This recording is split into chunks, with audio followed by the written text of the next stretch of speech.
Why God's chosen often feel alone. There is a quiet ache that settles into your life when God's choice begins to unfold. It doesn't arrive with drama or explanation. It arrives slowly, almost unnoticed, until one day you realize that you are standing in rooms where your spirit no longer rests. You are surrounded by voices, yet something inside you feels strangely alone, not empty, not abandoned, just set apart. This loneliness is confusing because it doesn't come from rejection. People may still care about you. Your life may still look full on the outside. But inwardly, something has shifted. The things that once satisfied you no longer hold you. The conversations that once energized you now feel thin. The paths that others walk with ease feel closed to you, as though an invisible hand has gently but firmly said, "Not this way." And the hardest part is that you didn't ask for this distance. You didn't wake up one day deciding to separate yourself. It happened as you chose obedience, as you listened when God whispered instead of when the world shouted, as you followed conviction instead of convenience. Somewhere along the way, closeness with God began to cost you closeness with the crowd. That cost can feel deeply personal. You may wonder why faith seems to narrow your world instead of expanding it. Why doing the right thing often feels lonelier than doing the easy thing. Why God's nearness does not always translate into human understanding. These questions do not mean your faith is weak. They mean your calling is real. Throughout Scripture, God's choices rarely began with applause. They began with separation, with quiet obedience, with individuals who stood alone before they ever stood before others. God often draws close in ways that pull you away from familiarity. Not because he wants you isolated, but because he wants you undivided. Loneliness, in this sense, is not a punishment. It is not a failure of faith. It is often the environment where God reshapes a heart, sharpens discernment, and teaches trust that does not depend on affirmation. When God chooses someone, he does not simply add purpose to their life. He rearranges it, and rearrangement is rarely comfortable. If you are feeling alone in your walk with God, not because you turned away, but because you leaned in, this message is for you. Not to rush you out of the season, not to minimize the ache, but to help you see it clearly. Because when God's choice rests on a life, loneliness is often not the sign of his absence. It is the sign that he is doing something deeper than you expected. Number 1. God's choice often begins with separation, not celebration.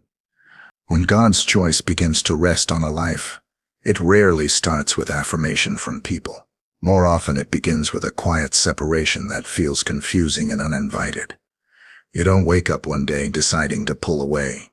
You simply notice that what once felt natural now feels misaligned. The separation does not announce itself. It unfolds slowly through small inner resistances, through closed doors you did not expect, through a growing discomfort in places where you once felt at ease. This is one of the most misunderstood parts of being chosen by God. We assume calling should bring connection, influence, and clarity.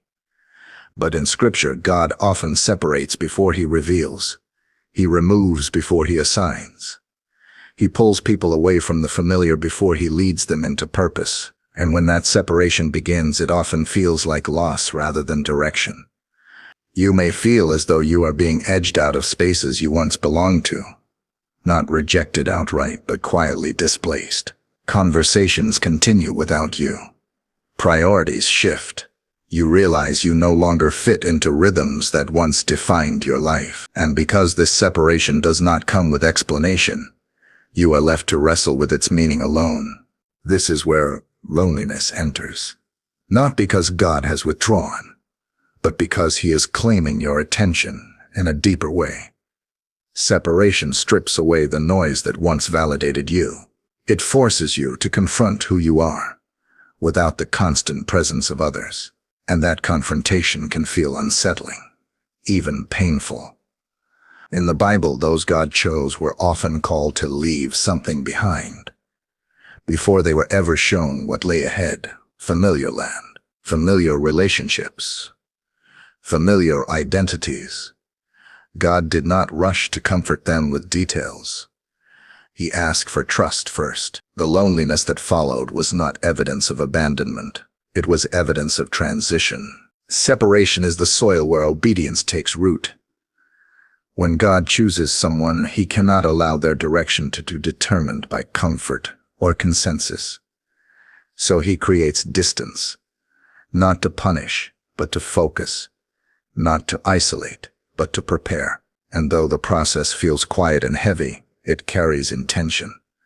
If you are experiencing this kind of separation, where nothing dramatic has happened, yet everything feels different, it may not be because something is wrong. It may be because God is gently loosening your grip on what once defined you. Before he leads you forward, he teaches you how to stand with him alone, and that lesson often begins in silence. Number 2. You start losing common ground with people you still love. One of the most painful forms of loneliness is not the absence of people, but the presence of people who no longer understand you. When God's choice deepens in your life, you may find yourself surrounded by familiar faces, yet feeling increasingly unseen. You still care. You still listen. You still show up. But something essential has shifted, and you can no longer pretend it hasn't. This kind of distance is subtle. It doesn't come from conflict or betrayal. It comes from growth that moves in different directions. Your values begin to change. Your sensitivities deepen. What once felt harmless now feels heavy, and while others continue comfortably, you find yourself pausing, questioning, and pulling inward. You may struggle to explain this shift, even to yourself. You don't want to seem distant or judgmental. You don't want to create walls. Yet, every time you try to fully re-enter the old dynamic, your spirit resists. Not out of pride, but out of conviction. There is an internal line you cannot cross anymore without losing your peace.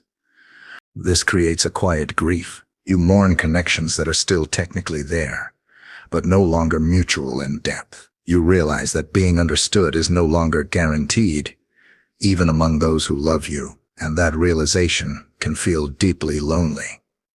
Scripture shows that God's chosen often walk this road. As their obedience grows, so does the gap between them and those who do not share the same call. Not because love disappears, but because alignment does. God does not always remove people physically. Sometimes he simply allows the common ground to fade. This loss of shared understanding forces you to decide where your identity truly rests. Will you dilute what God is forming in you to preserve comfort? Or will you allow the distance to exist, trusting that obedience matters more than familiarity? Loneliness, in this sense, becomes a refining fire. It reveals what you rely on for belonging. It teaches you how to love without being dependent on agreement. And it pushes you toward a deeper reliance on God, who understands fully even when others cannot. If you are feeling this quiet distance with people you still care about, know this: you are not cold, and you are not ungrateful. You are being shaped. God's choice does not always remove love from your life, but it often changes how love functions. And while that change can ache, it is part of learning how to walk faithfully when understanding is no longer mutual. Number 3. Obedience begins to cost you companionship. There comes a moment in your walk with God when obedience stops being theoretical and starts becoming costly. It no longer lives only in prayer or belief, but in choices, real ones, that quietly set you apart. You begin to notice that doing what feels right before God often places you on a path fewer people are willing to walk with you. And the loneliness that follows is not because you are unloved, but because obedience narrows the road. At first, the cost feels small. You decline certain invitations. You step back from conversations that no longer sit well with your spirit. You choose restraint where others choose indulgence.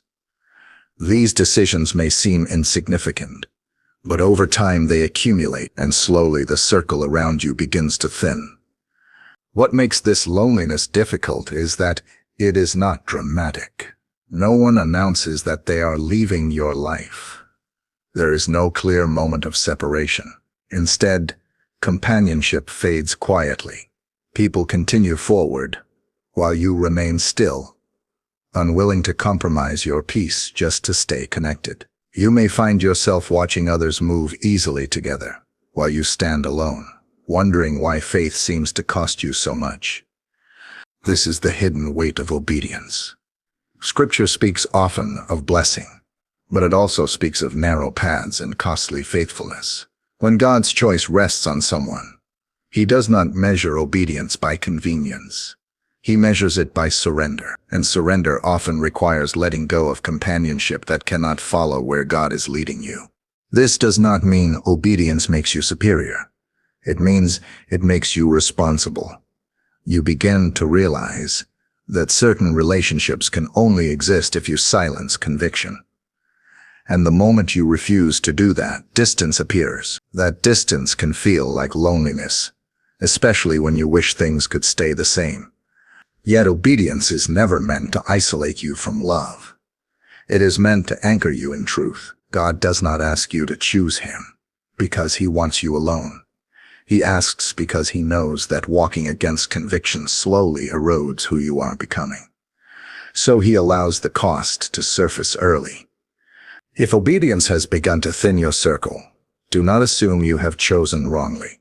Often this is a sign that your faith is no longer passive.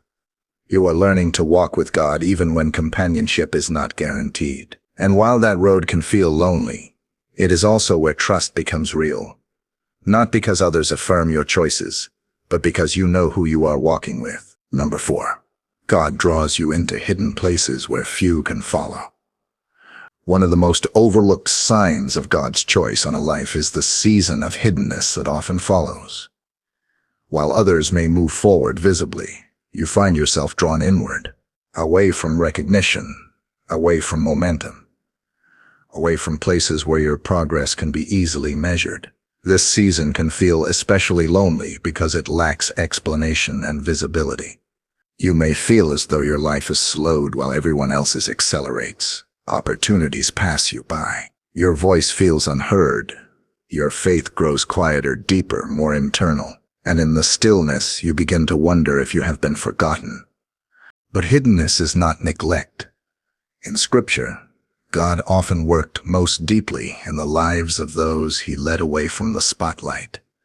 He formed character before assigning influence. He cultivated intimacy before allowing impact. The hidden place is not where God ignores you. It is where He speaks without competition. Loneliness often accompanies this season because few can understand it. Others may assume you are stalled, uninterested, or unmotivated. They do not see the inner work taking place. They do not feel the reshaping of priorities, the refining of motives, the quiet strengthening of trust. And because God does not rush to explain Himself to others, you carry this season largely alone. In the hidden place, distractions are stripped away. Validation becomes scarce. You are left with God and yourself, without the buffer of activity or applause. This can be uncomfortable, even painful. Yet it is here that dependence is redefined. You learn to seek God, not for what He provides publicly, but for who He is privately. This kind of loneliness is not meant to last forever, but it is meant to change you. It teaches you how to remain faithful when no one is watching, how to listen without being affirmed, how to trust God's timing without needing immediate evidence. If you are in a season where your life feels quiet, unseen, and solitary, do not rush to escape it. God often draws His chosen into hidden places because that is where depth is formed. And while few may be able to follow you there, God never leaves you alone in it. The silence you feel is not absence. It is invitation to grow, to listen, and to be shaped for what comes next. Number 5. You are held to a standard others are not required to carry. As God's choice settles more deeply into your life, you begin to notice a quiet but undeniable pressure within your spirit. It is not the pressure of perfection, and it is not the weight of religion. It is the awareness that your life is being watched over more closely, shaped more intentionally, and held to a level of faithfulness that you cannot simply ignore. Things others do without hesitation begin to trouble your peace. Words that pass easily from other mouths feel heavy on your tongue. Choices that seem harmless to many feel costly to you. This can be deeply isolating. You may wonder why you cannot live with the same freedom others seem to enjoy. Why your conscience reacts so strongly. Why God seems to correct you quickly while others appear untouched. This is often where loneliness grows, because you realize that the standard placed on your life is not shared equally. Scripture makes this pattern clear. Those entrusted with more are required to carry more, not as punishment, but as stewardship. When God chooses a life, he does not loosen his care. He tightens it. He guards what he intends to use, and that guarding often feels like restraint before it feels like protection. You may try to explain this to others, but words fall short. They may tell you that you are being too serious, too intense, too cautious. Yet what they do not feel is the inner conviction that will not let you move casually. You are not trying to be different. You are responding to a weight that has been placed on you. This higher standard is not meant to isolate you from joy. It is meant to anchor you in truth. God is not limiting your life. He is preserving it. He knows what you are carrying even when you do not fully understand it yourself. And because he knows, he trains your conscience carefully. Loneliness enters when you realize that few people around you live with this same sense of accountability. You may feel misunderstood, overly sensitive, or out of place. But this does not mean you are wrong. It often means you are being trusted. If you feel that your faith requires more of you than it seems to require of others, do not resent it. Do not run from it. This standard is not a burden meant to crush you. It is a sign that God is shaping you with intention, and though carrying it can feel lonely, it is also evidence that your life is being handled with care.